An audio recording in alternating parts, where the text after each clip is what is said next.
I'm Naomi Wimborne-Idrisi. I'm a member of JVL's education team, and it's my privilege to host this seminar today with Aimee Shalan. Aimee is a British-Palestinian born in London. She's currently director of Makan, which is an independent organisation providing, I quote, transformative education to strengthen the movement for Palestinian liberation. Makan works to bring about structural change by delivering workshops, producing accessible resources, forging partnerships and educational approaches that capture the history of the Palestinian struggle and the realities on the ground. There's more, but I'll leave Aimee to talk a bit more about that later. She's also a member of the Palestinian policy network Al-Shabaka. She's a trustee of the Friends of Birzeit University. She's chair of the British-Palestinian Committee, which I'm going to ask her to tell us a little bit more about. And previously, she has been chief executive of Medical Aid for Palestinians, MAP, which I'm sure you all know, and co-founder and director of Pressure Cooker Arts, a not-for-profit arts and advocacy organisation. She's been involved in a range of media activities, broadcast and written, and she holds a doctorate in the politics of Palestinian literature. Aimee, you're going to be talking to us later about Makan's work, building partnerships and educational approaches, capturing the history of Palestinian struggle and the realities on the ground. This is something you've been doing in various different guises for many, many years. And I remember that we first met when Artists for Palestine UK was getting off the ground. And we were campaigning in defence of the Tricycle Theatre in 2014 when it came under attack by the newly formed Campaign Against Anti-Semitism. Hailing as a triumph its intimidation of this little theatre, which was then called the Kiln, now Tricycle, no, then called Tricycle, now Kiln, in Kilburn. And I note, this is interesting, that Indu Rubasingham, who was artistic director there and suffered terribly with the campaign against her, is now taking over at the National Theatre. So that's good. That was announced in December 2023. But I wanted to ask you, you've been doing this kind of work for so long. How has the landscape changed for those working to foreground Palestinian history and realities, especially now that we're in the midst of this appalling and accelerating genocide?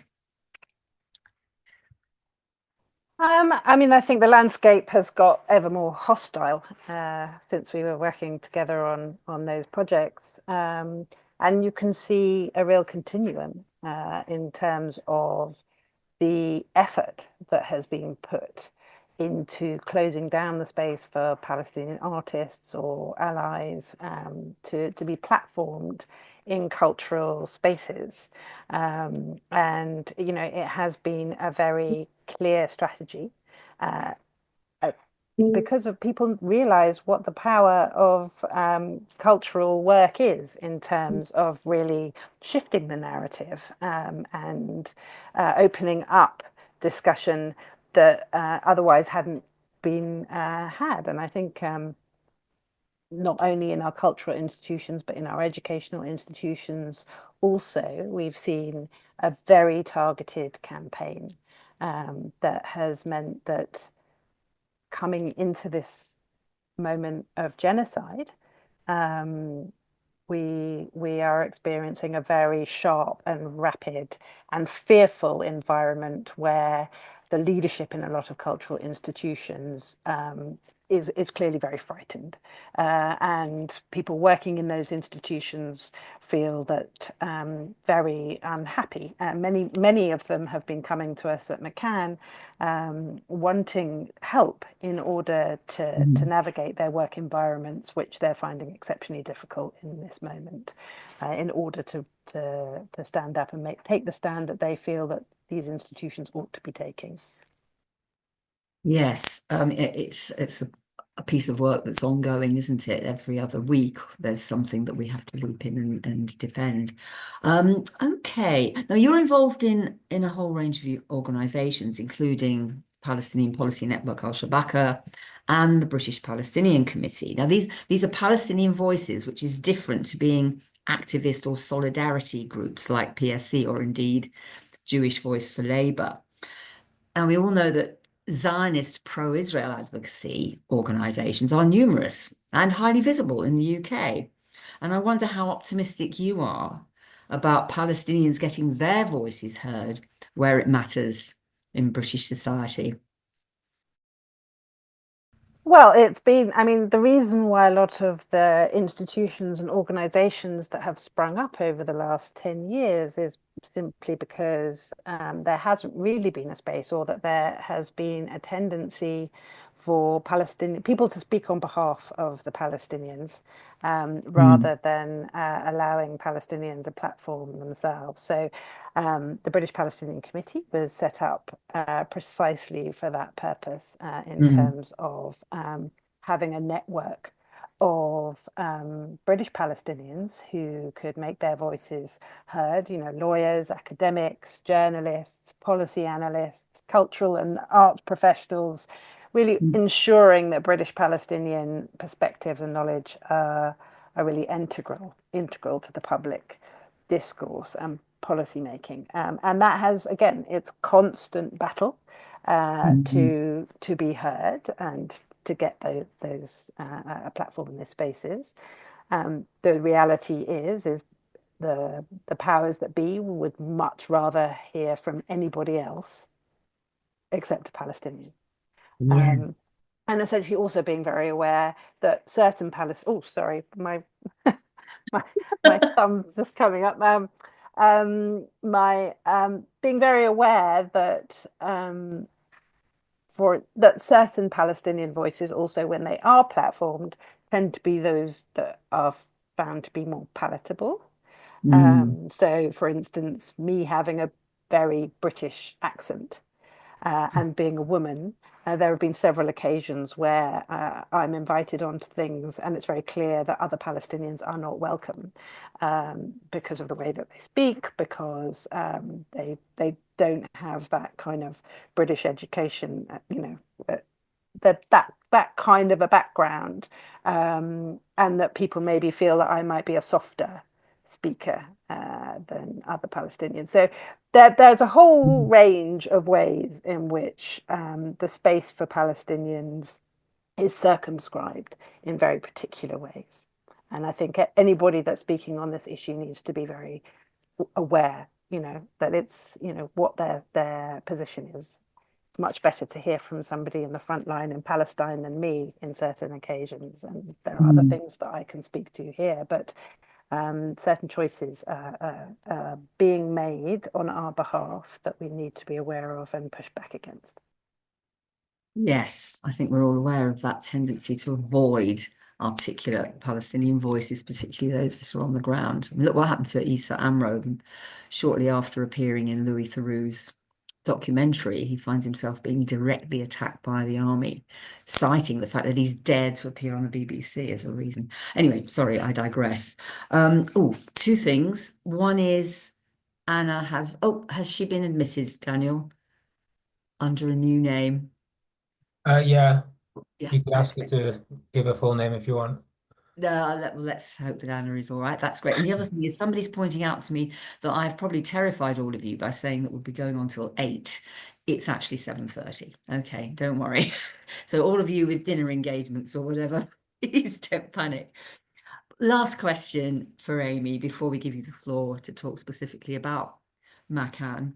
As director of MAP, Medical Aid for Palestinians, you were embedded in the world of NGOs. Now, these are organisations which they're not solidarity or activist groups, they're not political advocacy groups, and yet they're all often powerful sources of information on the ground that we wouldn't otherwise have access to. But there must be certain tensions attached to working in that environment. I mean, I just couldn't help noticing when Alexei Sayle, who's an ardent anti-Zionist and vociferous critic of Israel, he made an appeal for MAP broadcast by the BBC last week, and the word Israel was not mentioned. I mean, it just seems to me to indicate NGOs obviously work in a very quite restrained environment. Can you tell us something about that? Yes, certainly. I mean, NGOs do work in a very restrained environment. They also, they are balancing always the extent to which their operations can be closed down or the safety of their staff.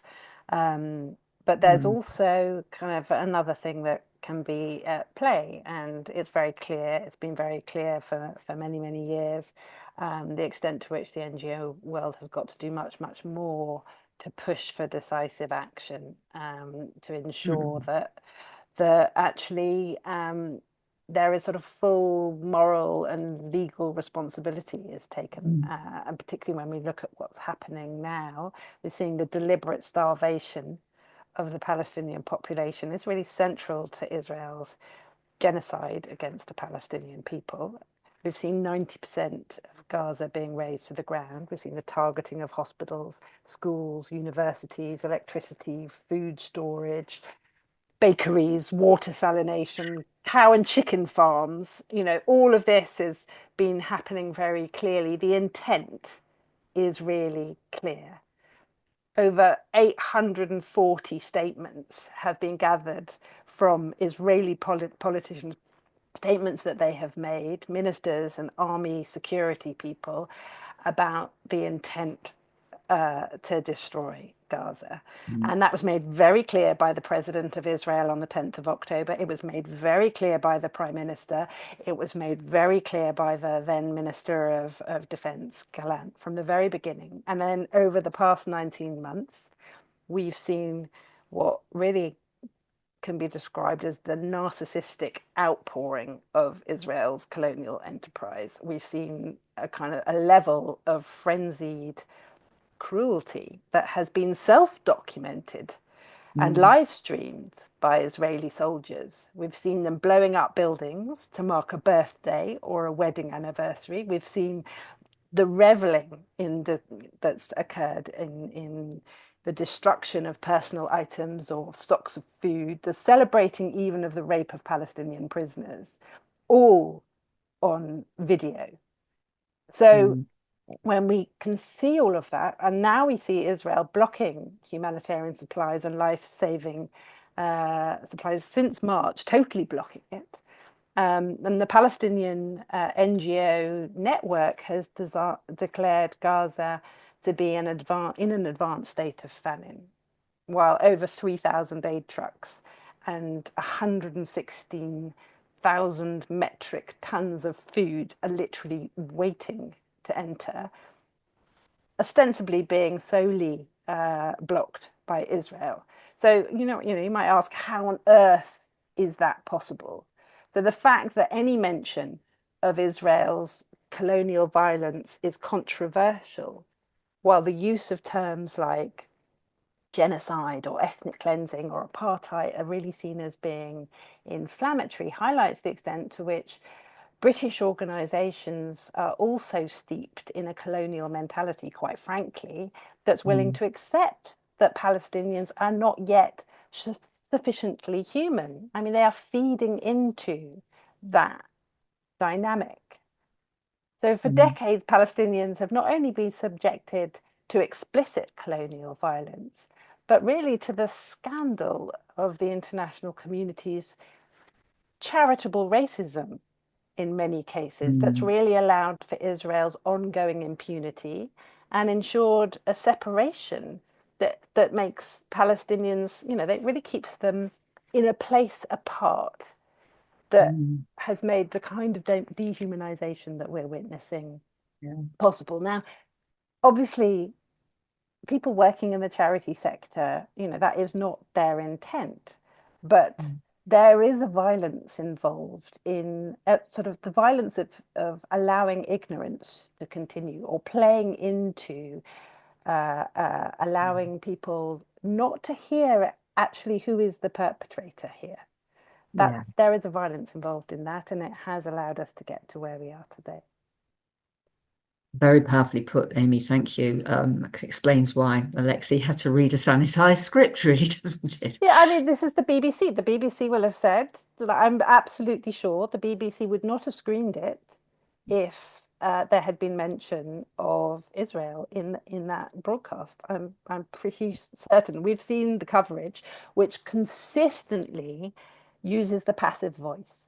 It's as if a kind of a natural disaster has occurred across Gaza most of the time. But naming actually who is, Palestinians die, they're not killed. And certainly there's never the naming of who they're killed by. Yes, I think most of us are aware of that and horrified by it day in, day out, constantly wanting to throw things at our TV screens and our radios. Aimee, I hope you've been made a co-host so that you can share your screen. Your sound seems to be working brilliantly now, and the video as well, which is great. Shall I hand over to you, and the next 10 to 15 minutes are yours. Okay, so basically Makan was set up in 2016, and it was set up by two Palestinians, Tamara Ben Halim and Tarek Bakuni. And it was really set up in the aftermath of the war on Gaza in 2014, where they really wanted to take advocacy on the people who had been mobilized. We'd never seen quite so much mobilization for Palestine at that time as we had in 2014. And they really wanted to ensure that they could take that to the next level. So they felt that what was really missing was political education that really built the knowledge base and confidence of people to talk about Palestine, and not only talk about Palestine during moments of extreme violence, but in moments of so-called peace, as as it's often described, although that's obviously far from the truth. So essentially, what we do is we work to bring about structural change by delivering workshops, by producing accessible resources, and also forging partnerships and educational approaches that are really designed to capture the history of Palestine and the Palestinian struggle and the realities that are currently on the ground. But doing that by situating Palestine not as a unique struggle, but within the context of other social justice and global liberation movements, so that we can really build a community that isn't just well informed and interconnected, but empowered to cultivating a future for Palestinians that's really built on freedom, justice, and dignity. So what we're trying to do is generate constructive and courageous conversations, really pushing back against the dehumanization of Palestinians, where Palestinians are forever demonized. And we feel like it's very important to really hold on to an understanding of education as a pursuit that isn't just isn't objective. It's not neutral. It's a practice actually that involves ethics and it involves civic courage. So that's the sort of the ethos that we are really working from. And our workshops are really a core part of our mission to support the movement. We really try and craft every workshop through in-depth research, resource curation, and engaging in different activities that are tailored to different learning styles to really help supporters shape their advocacy so that they can very confidently and effectively advocate for Palestinian rights. And we do that by building political knowledge, but also kind of pointing people towards possible actions that they might take, working with student activists, campaigners, grassroots groups, and really working out how we can build each session with purpose so that participants can really critically engage with the key issues. We're not saying that everybody needs a PhD on Palestine. What we're trying to do is give them the key frameworks that they can utilize in order to speak effectively. And I think people feel very frightened a lot of the time that they don't know enough to really speak effectively. And we've had a massive amount of people asking for our workshops over the last 19 months, which has been really quite extraordinary. And that's been an increase of probably over 500%. And last year, we actually ran 79 workshops on a whole range of issues and trained over 1,800 people, which was with a very small team. So we really appreciate the work that they have put into ensuring that we can meet the needs at this time. And we don't just support individuals, but we work with partner organisations and allies to really help frame and articulate the struggle to their constituencies. Again, sort of offering a narrative that's very simple for people to connect with, and that places Palestine within the broader picture of social justice movements. Over the past 19 months, we've worked with a lot of students still. When Makan was set up, it was set up initially, we worked only with students, and I was involved, although at the time I was actually working with Mac at that time, but I was involved in the very first pilot workshop on communications with students. And since then, we've been engaging with students over many, many years. Although now we kind of work also with cultural workers, we work with human rights organisations, we work with a whole range, trade unions, a whole range of different groups, and not just in the UK, but actually globally, because we, since COVID, have moved our work, the majority of our work, online. But in terms of students, we saw how the student encampments really emerged across the globe last year as powerful symbols of resistance. And so we worked in partnership with those encampments across England. We ran a series of teach-ins to help strengthen their activism and provided students with critical tools, talks on settler colonialism, workshops on climate justice, anti-imperialism, disability justice. Really, these teach-ins became very vital spaces for kind of education, empowerment, but also strategy building, and offered historical and political and practical frameworks to help sustain the campaigns that students were running and trying to build momentum for justice on campuses nationwide.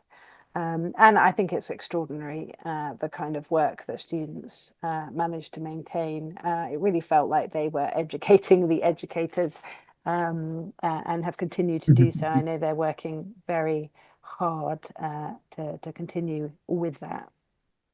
And then a third part of our work, really, we kind of, in addition to educating and supporting partners, a third strand of our work really focuses on connecting people within the Palestinian rights movement to each other, and also with other social justice movements, to try to strengthen our collective impact. And we do that by bringing Palestinian-centered and allied social justice groups together. And a lot of the time we do that through our virtual talks and our in-person talks, working with all sorts of different groups. And that has been a really rich part of our work that we've really been doubling down on in recent months. And again, it has been really inspiring in this exceptionally difficult moment to have a consistent flood of organisation and grassroots groups coming to us from different sectors who really want to be more involved in speaking on Palestine, who see the connections and really want to do that political education work to drive their activism forward. And just last year, we also launched a new website that was hopefully much more easy for people to navigate, in terms of kind of being able to access digital tools and educational resources, and kind of help them to engage with clarity and confidence on Palestine and intersecting issues. And that includes an online course that we developed some years ago in association with the Institute for Palestine Studies, which really looks at contextualizing the post-Oslo paradigm and its impact on the Palestinian struggle.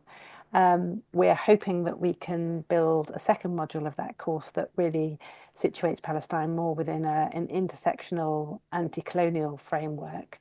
But we have all sorts of other resources that do that at present on the website. We have a whole glossary of terms that the team is constantly updating on an ongoing basis around what words mean, how they function in creating the discourse of the Palestinian struggle. And then we also have basic explainers that we have started introducing that takes people through key aspects of the struggle. So, for instance, we launched one recently on prisoners and that issue throughout time. That was just sort of a concise, basic explainer of the centrality of the prisoner movement within the Palestinian struggle. And then just on the last thing really on the website is we have also an interactive historical timeline, which was developed with our research team and our co-founder, Tarek Bakoni, which offers a very straightforward way of telling Palestinian history from the fall of the Ottoman Empire to today. And we hope that it kind of offers a visually rich content and very succinct explanations that would appeal to a wide audience and can really help not just those who are new to the cause, but also seasoned advocates in terms of giving them resources that they can pass on, and users can really explore critical milestones and deepen their knowledge as they see fit. And then finally, just getting back to what you were talking about earlier, Naomi, centering of Palestinian voices. We also have on our website a really nice series called the Orange Tapes, and they're videos that we've hosted on our website, which really provide a platform for Palestinians and their allies to share personal stories, lived experiences, and reflections on Palestine. And it offers a very intimate and human perspective on the ongoing struggle.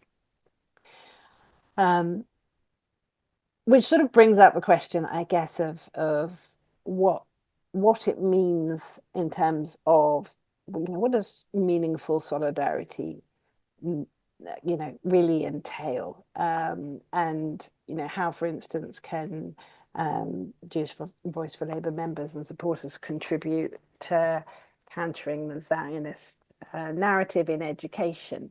And, our approach is really that it means using language that acknowledges the Palestinian struggle as an anti-racist and an anti-colonial struggle. It's really very crucial that people have the courage to speak out against Israel as a settler colonial construct. And long before the 7th of October, Palestinians and a number of scholars around the world were actually characterizing Israel's stance towards the Palestinian people already as harboring genocidal intent. On that is really because as a settler colonial state, its establishment and preservation depends on the constant displacement and dispossession of Palestinians and their effective destruction as a national group. And it's difficult. We talked a little bit about balancing how do you resist the chilling effect of the hostile policies that we're seeing in our institutions, and the kinds of practices that they are using to close down critical thinking and political education, and the way in which, and you've worked a lot around this issue too, the weaponizing of the very notion of safeguarding to the extent that now we've got public institutions focusing on protecting people who are really upset by the use of terms like settler colonialism or apartheid or ethnic cleansing or genocide, rather than actually protecting those who are suffering the devastating impact of those very real policies and practices.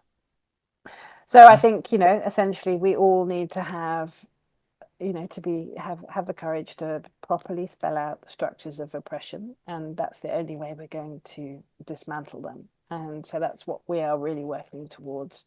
And I think the key thing is adhering to the calls of Palestinian civil society, ensuring that people aren't downplaying or doing anything that makes occupation, apartheid, and settler colonialism seem normal, by establishing normal relations with the Israeli regime instead of fully supporting the struggle that is led by the indigenous Palestinian people.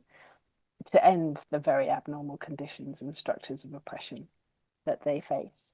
And I think people find that very difficult to do in their institutions because they're always being faced with critique of being biased or extreme. And that's where we really have to work together to push back against that policy of the violence that is inherent in those sorts of practices. Anyway, I will stop there. I've been talking for too long. Thank you very much, Aimee. Thank you very much indeed. I'm just going to check the participants list where I will be able to see if people have put their hands up with questions. If nobody has yet, then there's somebody. Who's that? Is that Les? I want to ask an analytical question, which should be central to political education. I've been involved in the Palestine movement since the 1980s, and there have been recurrent confusion or even disagreement about the question I will pose. Namely, what explains the consistent, solid British support for the Zionist colonization project, and now more recently, the genocide? This question has had two opposite answers. One is, and you can see these answers in statements made by parts of the Palestine movement today. One answer being that somehow this Israel lobby pressurizes or intimidates or infiltrates British institutions and forces them to take actions that they prefer not to do or dissuades them from actions that they would otherwise do. The opposite explanation is that the British state, well, British imperialism, has been central to the Zionist project since the late 19th century and pretty much, well, sponsors the so-called Israel lobby as an integral part of that state project, rather than being pressurized by it. So, I mean, I give you quotations, just a statement by the Stop the War Coalition a few weeks ago, implicitly explaining why the Met Police apparently turned against the protests and are determined to suppress it and refused to meet with the protest organizers. Explanation, because they were pressurized by the border deputies. Right? I mean, that's the former analysis. So this creates enormous confusion, especially about whom we should target. Because if the former is the case, then we should have a major campaign against like the border deputies and all the others groups making false allegations of anti-Semitism and so on. But if it's the latter explanation, then that's a much clearer focus, as in BDS. So how do you see your role in political education on that question? Well, do you want to come straight back with that one? Because that's quite a meaty question. Yeah. I mean, I think that the logic of the British approach to what is happening now and what has been happening for many years can really be traced back to the Balfour Declaration of 1917. So when we talk about, like, if you're going to tell the story of Palestine, how are you going to tell the story of Palestine? Where would you start? We often ask people as a part of our workshops where they would start. And we would start with the British mandate, and we would start with that very colonial attitude that Palestine, that Britain has had and continues to have towards Palestinians. And it is the essential logic that really underpins all of our British institutions and our politicians in terms of how they are now acting for the ongoing genocide that's unfolding or has unfolded today. And so, yeah, Britain set in motion the process of Palestinian dispossession, destruction, ethnic cleansing, and social and cultural fragmentation that has been accelerating so very dramatically over the past months. But, and he said very clearly, Arthur Balfour, he said that the British government would use their very best endeavours to facilitate the establishment of a national home for the Jewish people, and that was without consent of the Palestinian. And he erased Palestinian culture and history within the very vocabulary that he used, referring to the indigenous majority population only as non-Jewish. So I think that that is really what underpins our institution's response now. I don't think it is a case simply. There is a mindset that, quite frankly, when you talk to people who are leading figures, leading decision makers, that essentially when you talk to them, it's very clear that they do not ascribe the same value to Palestinian lives as they do to others. And it is in their interests to support Israel. And they are continuing to do so. They are continuing to lie about it. So I'm of the first camp in regard to your question, Les. Thanks very much. I've now Did you got. really mean the first or the second? Sorry, the one that says that. Sorry, the one that says that Britain has a very colonial attitude yeah, and okay. to this issue, and that is why we are where we are today. And quite frankly, the same is the truth when we're talking about Europe, when we're talking about America. Certainly, this would not be unfolding if it were not for the absolute support of these countries who do so not because they've been pressured into doing so, but because it is in their interests, and that is the imperial project that they are continuing to push forward. That's what I thought you meant, Amy. Sorry. Thanks, Les, for clarifying. Okay, we've now got Pamela and Jonathan waiting. So, Pam, do you want to go for? And Amy, you can take two or three questions at once if you'd like. Let's see how we go. Pam, away you go. Thank you very much, Amy. I have been to one Makan training. I'm a retired teacher and active in the NEU. Like Naomi, I'm an international solidarity officer. Okay, so in relation to your answer to the last question, I, like many here, probably was brought up a Zionist and rebelled against it and understood what it was, but was also inspired by the kibbutz movement and the ideas of socialism and communism. And for my money, there is no actual answer to Palestine unless imperialism is destroyed. But my question is, and that will be my main aim in life. So my first question is, in relation to the Palestine Solidarity Campaign AGM, there was a discussion about whether there should be Palestinian self-determination. And from what I gather, I wasn't there, but there was a discussion saying, no, we shouldn't fight for a Palestinian state. And then Palestine ambassador came on and said, yes, we should. And one of my friends says, yes, Palestinian self-determination should be one of our aims, and also the right to fight imperialism. So that's my first question. I think I'll leave it there. Thank you. Thanks, Pam. Do you want to take that straight on or head on, or do you want to get another question lined up? Can I get another question lined up as well? Yes. Okay. Next is Jonathan Rosenhead, and then I've got Caroline and Chris. So, Jonathan. Yes, I'm afraid I'm referring back to Les's question, which is it has been mystifying me, the unanimity with which our opinion leaders keep their mouths shut over genocide in Palestine. It's extraordinary.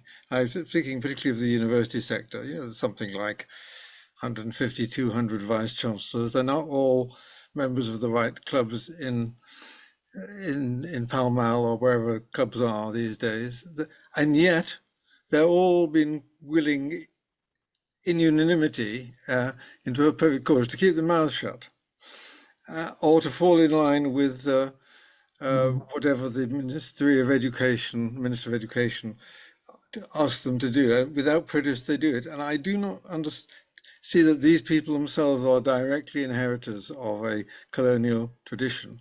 and maybe it has something to do more with the corporate structure of Great Britain Limited, that these supposedly independent agencies have had their independence removed from them by various funding mechanisms and other things, so that people know not to speak out against the common wisdom. So there's a sort of club which implicitly they're all in, but I don't think you can trace that back to history. I think you can put it down to the power structure of where it's pretty awful, whichever way you look at it. But I think we need to understand it in order to fight it.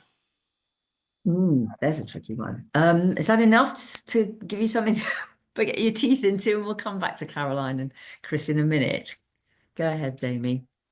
Yeah, I think on the first one, I think that there is a common confusion between the notion and the concept of self-determination and the concept of statehood.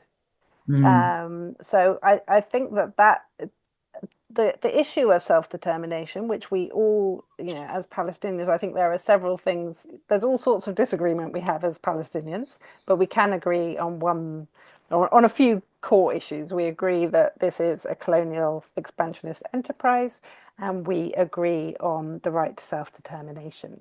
Now, what that means is that the Palestinian people can decide on what that ought to mean for themselves. And it doesn't necessarily mean a two-state solution. It may not, it may not even mean a one-state solution. We have to be given the space and the time to determine for ourselves what our self-determination looks like. And I think that is something which, we're constantly firefighting all the time in terms of survival at the moment. And the kind of questions of what a liberated Palestine looks like, what liberation looks like for us all, is something that we have to work out and make space for ourselves. And essentially what it has to look like, I think, is that in our practices, as we struggle, that wherever we can, we ensure that the way that we work and the way that we work together is liberatory in itself. And that's why we talk about education as a liberatory practice as well, but also as an organization, I think. And that's sort of actually perhaps segues a little bit into the second question about what's happening. Of course, there is a culture of fear around making a stand, around the fact that funding might be pulled, but who is actually saying that funding might be pulled in some of these institutions as well? It is our British government who are also making those threats. Right, guys, poor Aimee. Her mobile data has run out.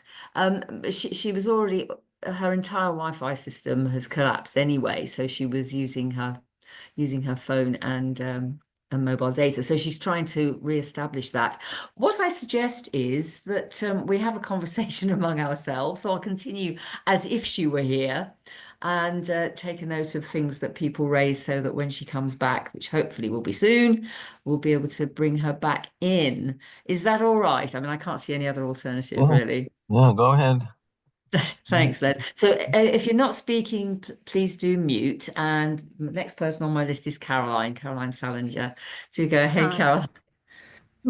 My question was whether Aimee's had any success in gaining some parliamentary champions, for instance, someone like Layla Moran, or whether they're other sympathetic MPs, and whether they can hold an event there in Parliament to maybe change attitudes or maybe talk to the Foreign Affairs Committee, if that's a way in. I don't know if that's feasible or not. That's a good one, which I will ask her. She may want to talk to us in that context about her role in the British-Palestinian Committee, which is actually a sort of advocacy group representing Palestinians in Britain. But that's a really good question. And we'll hopefully get her back and be able to ask that. I can see Glyn, but the next person on the list is Chris Critchley. If you can unmute yourself, Chris. Can't. I know you're there somewhere. Hi there. Oh, great. Hello there. Yes, go ahead and we'll take a note of what you say so that we can ask Aimee when she comes back.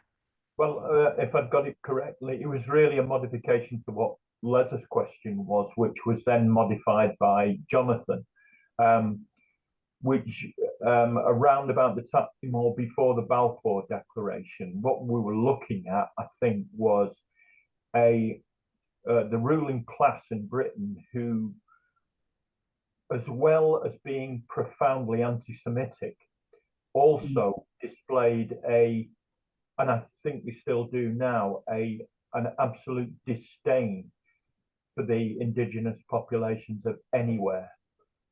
This was, of course, a throwback from Empire, and I think that unholy combination of those two things.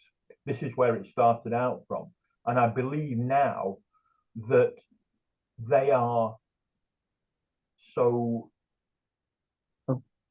required to protect themselves from scrutiny, because I think that those feelings that they had then have not gone away in any way, shape, or form, and I think they display them today. We know who they are. We know what they're like. They are profoundly nasty people, and they don't brook any interference, and that kind of scrutiny is missing.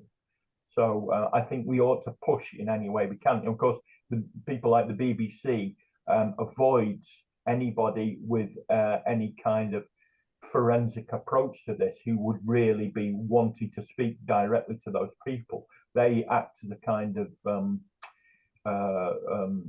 insulation constantly, which stops the real debate from occurring. That was basically the point, really, not a question. No, that's fine, Chris. Thanks so much. I think Aimee may be back with us. Can you make yourself known? I am back with you. I am so sorry. If I was a conspiracy theorist, I would think, but I'm not, and I'm afraid it is it is technical issues, but now it seems okay. It seems much better, actually. That's great. Well, we've got two people queuing up to speak, and that's after Chris, it's Glyn and Adam.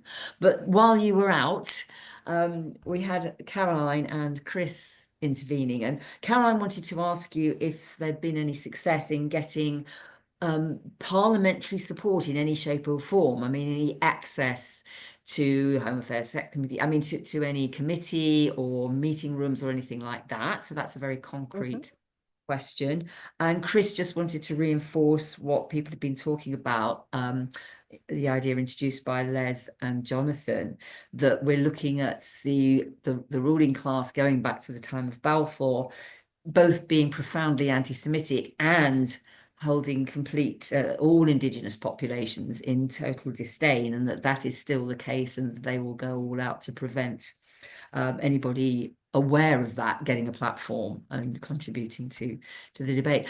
I'm going to let Aimee respond to those 2 points, if that's all right, and then Glyn and Adam will be able to come in. Yeah, so in terms of, I mean, really it's the work of the British-Palestinian Committee, which is much more kind of working in Parliament. I would say we've had events in Parliament, we've had meetings with parliamentarians. I think there is a bit of a change happening with certain MPs who are very, very uncomfortable and who have been speaking out, and they have been open. Those MPs that you have heard speaking out have been open to meeting and talking about Palestine. So I think it's part of a broader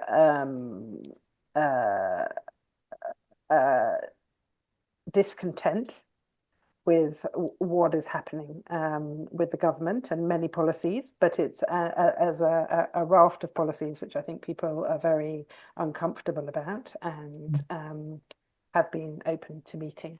And we have also done a number of policy briefs, the British-Palestinian Committee, and actually Sarah Hosseini, who's the director, can speak much more effectively to this because I'm the chair, so I'm not involved in the day-to-day operations of the BPC, but essentially the team have done some excellent work, and you can look on the website there as well with the policy briefings that they have done. A very good report on Britain's military collaboration with Israel, on the extent of that, and there's a lot more work happening, and again working in partnership with other organisations working on this issue too. So there's a whole range of issues that the BPC has got involved with, and yeah, there is some opening there.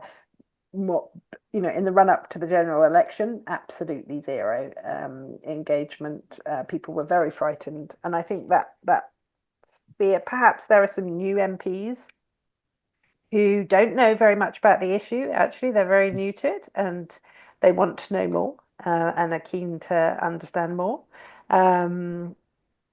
We shall see what sort of happens. I think they don't necessarily know the environment that they might face as a result of that, but it's good to at least see some movement on that front. And sorry, could you repeat the second question again? Well, Chris was just sort of joining in the discussion that Les initiated and Jonathan contributed to about the sort of profound anti-Semitism that underpins the Balfour Declaration, Absolutely, combined with what he called disdain for indigenous populations everywhere. yeah. And basically the powers that be have to protect themselves by, if they want to maintain that position, they have to prevent people who have an analysis of it from holding forth about it. Can I add to my question? Oh, Les, I'd rather you didn't, because we've got Okay. two other people who haven't spoken yet. Sorry. Let's see how we go for time. I wanted to ask Aimee two things. You've mentioned some websites. You've mentioned your own and BPC. Could you put some useful links into the chat for us? I can. And maybe also send them to us so that we can circulate them afterwards. That would be really useful. Yeah, that's good. Oh, there is a Palestine Solidarity Campaign lobby of Parliament this Wednesday, and some of us will be getting to see some of this new intake who are rather at sea with the political landscape, I think. Okay, let's take Glyn and then Adam, and then Aimee can come back in again. Glyn? Hi, Aimee. One of the most pernicious areas of influence of the Israeli lobby has been in schools, from both primary and secondary. And I wondered if you could say something about your work in these areas. Yes, I think a lot of teachers actually have been increasingly concerned about the fact that they're being told that they shouldn't talk about this issue, that they can't do so. I mean, not in all schools. There are some schools that have actually kind of had a firm stance on it, but the majority of teachers are actually desperate for some support in order to be able to teach on this subject. We know that, you know, every time there have been student protests, we know what happened in 2021 when school students were supporting Gaza, and immediately the Secretary of State of Education wrote a letter to all schools and as well as universities. The same thing happened in October 2023, and with much stronger kind of force in terms of teachers being really quite scared to speak out. But what we've experienced more recently, last year we did an education festival session together with Amnesty. We were invited by Amnesty International to do that at the Festival of Education, and the room was absolutely packed. It was a rather large tent. It was absolutely packed with teachers because they had, you know, been through months and months of knowing that their kids are still going to be talking about this issue, and that they want to talk about it, and they're going to talk about it, and they really wanted some tools and kind of workshops to know how to talk about it and deal with it. We've worked for many years with the NEU. We continue to do so, and we really want to. We're also partnered with an American organization called Parseo, who do a lot of teaching materials on anti-Semitism in the States, and take an anti-Zionist stance there. And we are wanting to work together in creating some materials for younger age groups. Normally we work with the youngest really is 16 years old normally in terms of kind of the content. We're not specialists in terms of working with younger age groups, but we are hoping that we can get some funding together so that we can actually create some resources that are for younger age groups based on some of the frameworks, but putting it into sort of ways that can be easily digested by those groups. And we've also been in conversation with the Palestine Museum about doing something similar, sort of creating some packs for younger groups, as well as doing some for the more university ages. But essentially, I think there's a massive appetite there. We've done a number of sessions also. There was a 2-day conference that we about learning to resist, it was called, last year.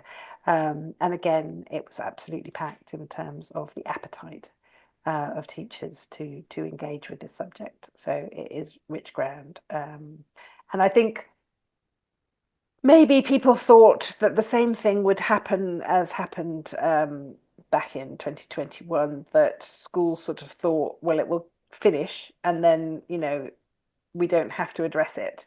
But actually, because it just continues and continues and goes on and goes on, it's a totally unsustainable position that schools are now in terms of not engaging with it as an issue. I know us in JVL will want to be supportive of you in that and work with you in that field. Absolutely, and along with the NEU as well. I mean, projects tend to get sort of stuck. You come to a point where you're trying to get into schools and you're getting kicked back, and it's very demoralizing. But thanks for that. We will keep in touch on that issue, definitely. And another thing is working with parents. There have been a lot of Palestinian parents who have been really distraught in terms of the treatment of their children in schools, and wanting to ensure that they learn about Palestine. I mean, I grew up in the British education system, and I learned nothing about Palestine in my school education. I learned it all from my family. Of course, yes, that's a great point. Okay, I can see Adam. Do come in, Adam. Make your contribution. I'm sure he's unmuting himself. Oh, we lost you. I need to unmute myself. So I've recently finished this book, Genocide Bad, by Sim Kern, an American anti-Zionist Jewish author. It's a really great book, and I would love if JVL could review it, because you do such wonderful reviews, and it's very much in your lane. And one of the things that it does very, very well is it makes the case against what she refers to as deference politics. And I'm very, very persuaded by this. And deference politics refers to this business of deferring to the person who is the most oppressed. And I'm very, very persuaded by her argument. And I'm very, very convinced that we will lose consistently if we play the game of deference politics, because the Zionists are so much better at playing this game than us. They are, and they're so much more cynical than us and dishonest than us, and they will find a million different angles to win over us if we're playing this game of deference politics. If we play this game of deference politics, that means that every single one of us has to refer to someone like Mossab Hassan Yosef, this son of Hamas guy, who's obviously a pro-Israel propagandist. So I really think that we have to reject deference politics in its entirety, and we have to insist that everyone has the right to speak up on this issue, and no one has more authority than anyone else to speak on this issue. for many, many reasons. And at the same time, I also think that, of course, we do need to give a platform for Palestinian voices and point at the hypocrisy of double standards where Israelis are allowed to speak and Palestinians aren't being allowed to speak. So I think we need to find a way of reconciling these two imperatives. I don't have a perfect answer, but I think we can't be playing the game of deference politics, because we will lose. Thanks, Adam, for that. Can I just come back on that a little bit? Well, just I'm not sure I'm not sure I understood about deference politics correctly, but I just wanted to talk about, when we're talking about centering Palestinian voices, we're talking about it in terms of really acknowledging that the Palestinians have been dehumanized consistently in a way that means and that part of that dehumanization has been to ensure that they do not get to speak about their own experiences. So I think if we're talking about actually dismantling the systems of oppression, it's not about saying the Palestinian is the only one who can speak about this. It is and what our work is involved in trying to do at Makan is to ensure that we are finding with other liberation movements those points of connection around where colonialism and imperialism has actually destroyed their lives and the ways in which those systems of oppression are shared experiences. And I think that's it's not about a hierarchy of experiences in that sense. It is about finding shared experiences that will break apart these systems of oppression, that we have to ensure that we're doing that, but at the same time not allowing, and we have to accept that what has happened and what is always the case, I'm sorry to say, but it is really true to say that certainly in Britain, people, and in a lot of our institutions, people will give much more credence to a British Jewish voice on Palestine than they will give to a Palestinian voice. That is the experience that we have, that our own experience, we are always told, we've seen even people, I have seen friends and colleagues on television who are telling the story of their families stuck and starving in North Jabalia, being told, well, we have to take your word for it, by the journalist. They would never say that to a British Israeli who's a relative of a hostage. They simply would not say that. The kind of calling into question of Palestinian testimony is exceptionally deep and exceptionally destructive and dehumanizing, and we have to counter it.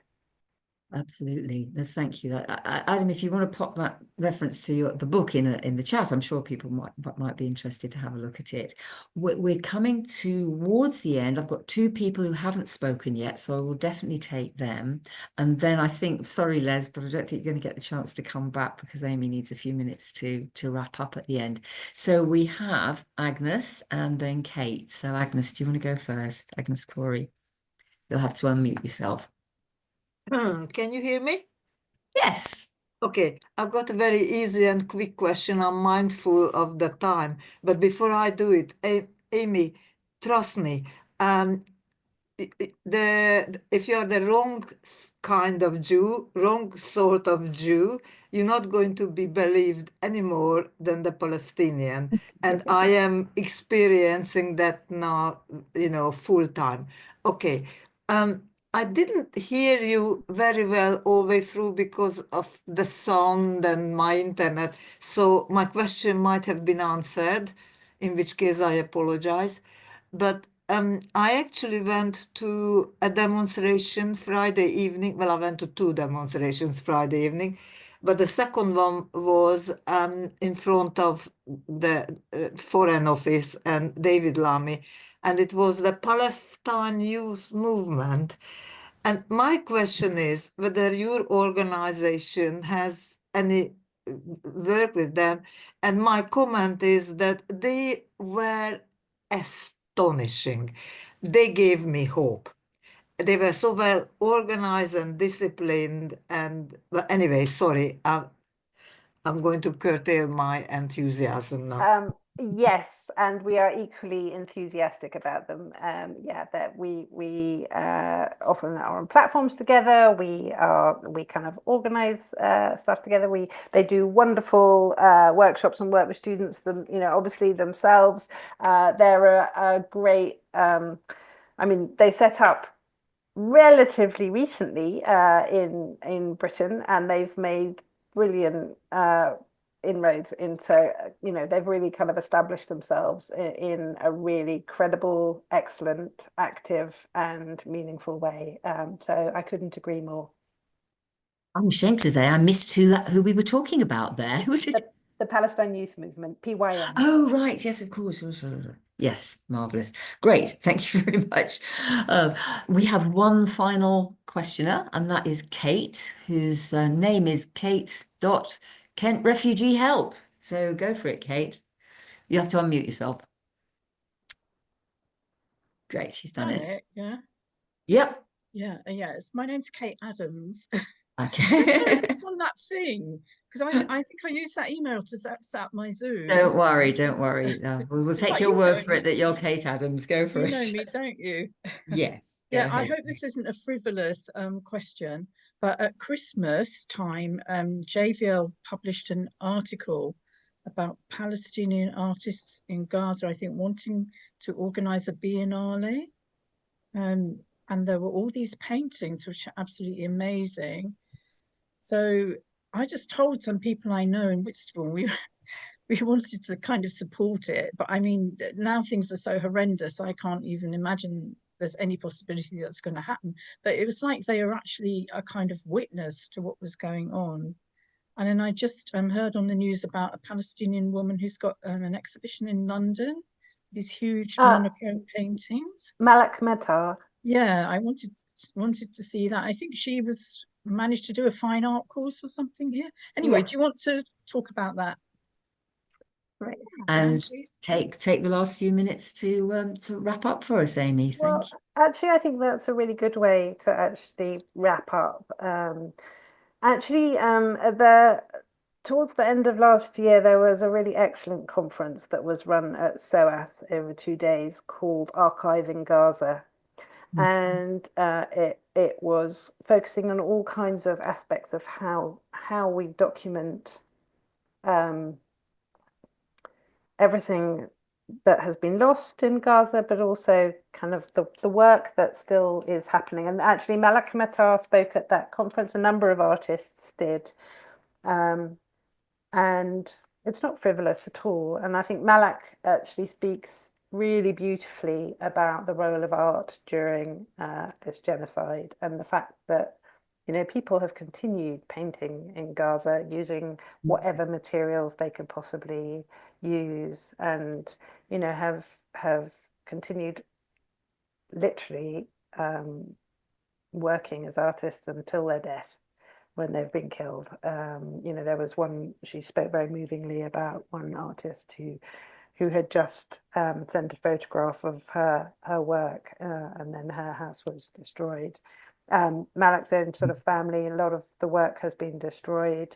Actually, the first woman who bought her a painting of hers in Gaza was killed during this genocide. I mean, it's really horrific. However, Palestinian artists are continuing to work. Palestinian writers are continuing to write. Part of the survival is also doing that. The universities in Gaza, the Palestinian universities, the buildings have been destroyed, but the institutions are still there.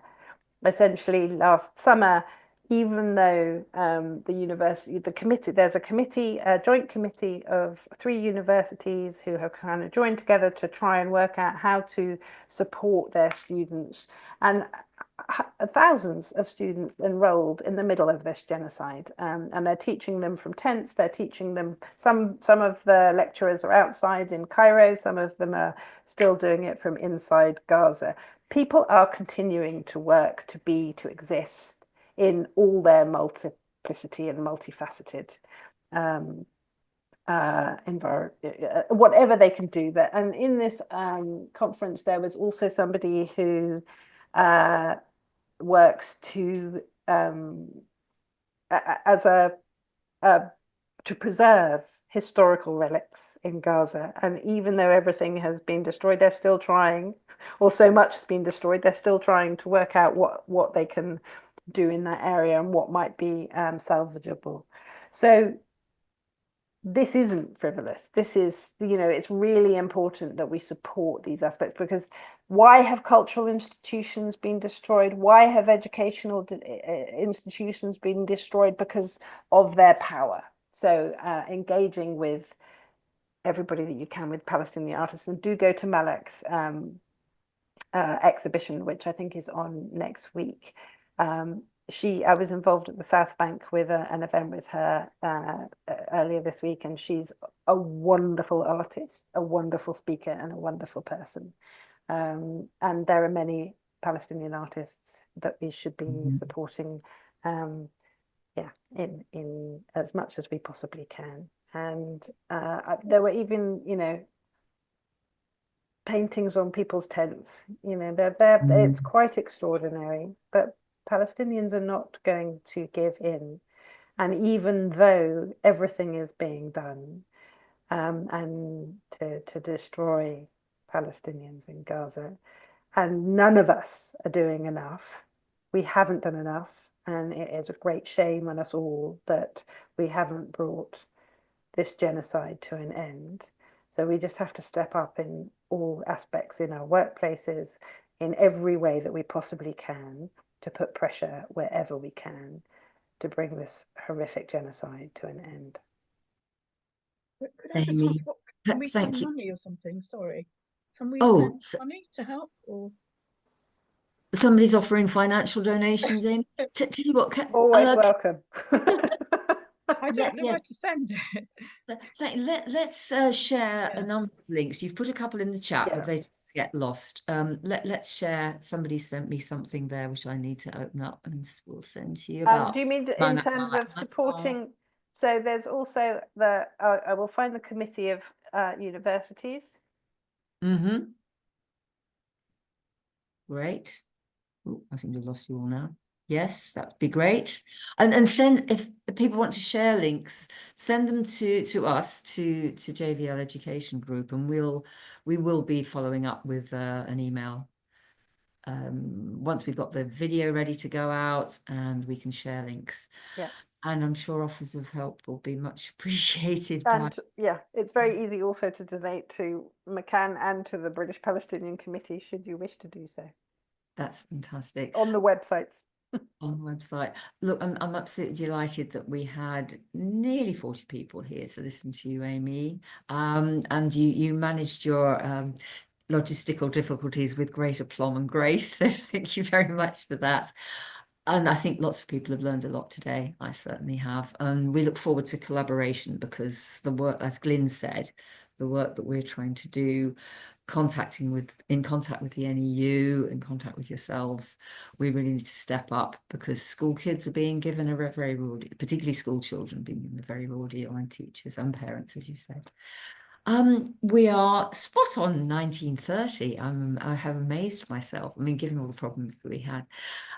Thank you very, very much indeed. We do have a regular series of webinars about various interesting things, as well as anti-Semitism education workshops. So thank you everybody for coming. Thank you, Aimee, tremendously. I'm sure you can't wait to get off this call. And sorry. Well, thank you very much for inviting me.